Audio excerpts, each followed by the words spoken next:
give the floor to the United Nations Watch. Thank you, Madam President. UN Watch supports the struggle against racism. Our founder, Morris Abram, was an early advocate in the civil rights struggle who marched arm in arm with Martin Luther King. Another pioneer of this cause was Martin Annals, the former Secretary General of Amnesty International, whose legacy is memorialized each year with the Martin Annals Award for Human Rights Defenders. Considered the world's top human rights prize, this year's ceremony will take place here in Geneva on October 8th. UN High Commissioner for Human Rights, Navi Pillay, will be presenting the award to this year's laureate. Madam President, unfortunately, there is a serious problem. One of the nominees, Mona Saif of Egypt, has a record of discrimination against individuals on the basis of their nationality, in violation of the Universal Declaration of Human Rights. Egyptian human rights activist Michael Nabil, a former Amnesty International prisoner of conscience. The distinguished delegation of Egypt has asked for a point of order. You have the floor.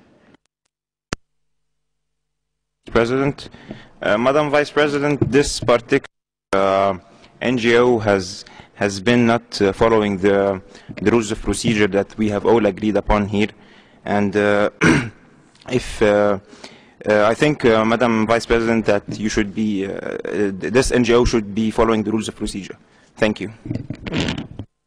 Thank you. I recognize the delegation of the States of America for a point of order.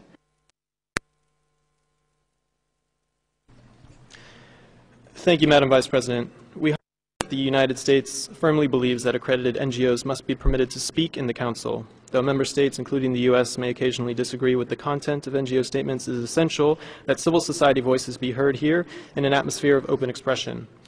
Without addressing the substance of the Speaker's statement, we are of the opinion that what we have heard of the intervention so far is indeed addressed to the subject matter at hand before this Council on item 9. We therefore, Madam Vice President, respectfully ask you to rule that the Speaker be allowed to finish her presentation. Thank you. Thank you. I recognize the delegation of Cuba on a point of order.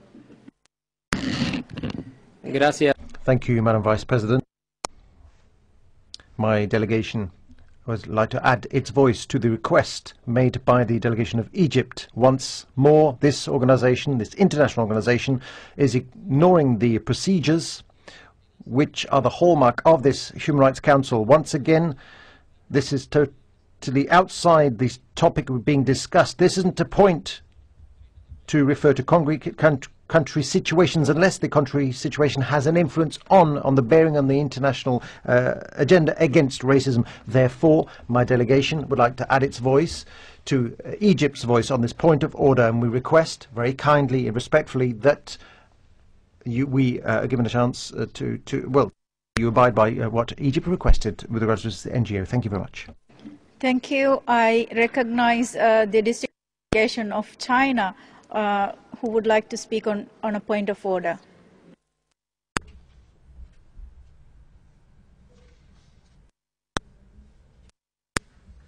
Thank you, Madam Vice President. The Chinese delegation supports the statements made by Egypt and Cuba in their point of order. We hope that you make a fair judgment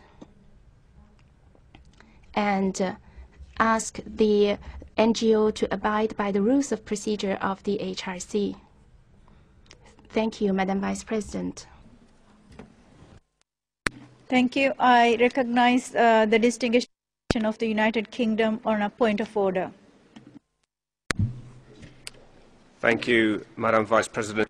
In a similar vein to the comments made by the delegation of the United States, without prejudice to the content of the statement being read out by the Speaker in question, we do think that the statement is relevant to the agenda item in question, and we also ask that the Speaker be allowed to finish its statement. Thank you. I recognize the distinguished delegation of Pakistan on a point of order. We support point of order raised by Egypt, and we request to ensure that NGOs' participation should be in accordance with the rules of procedure. Thank you. I thank you.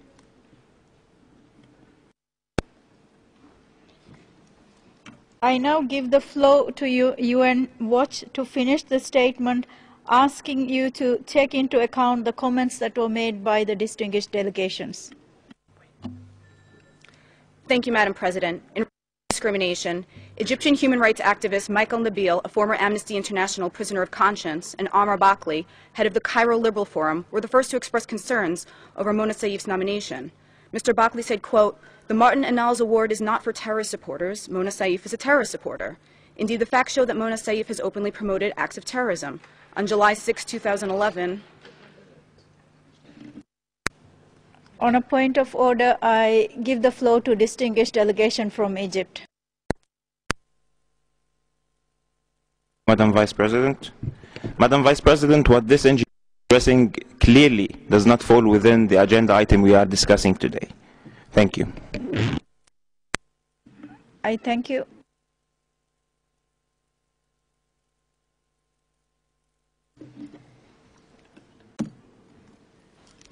The floor to UN Watch to finish the statement. Thank you. Thank you, Madam President. On November 6, 2012, Mona Saif endorsed Hamas attacks on Israeli civilians. When Amnesty International demanded that the Al-Qassam Brigade cease their rocket attacks, Saif vehemently objected. She defended the attacks as, quote, resistance. In July 2011, she supported blowing up the Sinai pipeline that exports Egyptian gas to Israel and to Jordan. She praised those who commit such violent acts of terrorism as heroes. Madam President, the High Commissioner has stated that Hamas rocket attacks against Israeli civilians constitute a grave violation of international human rights law. Yet this clear and vital message could be undermined if her patronage of this award grants UN legitimization to a person who promotes terrorism and discrimination. We call on the High Commissioner to urgently investigate this matter. Thank you, Madam President.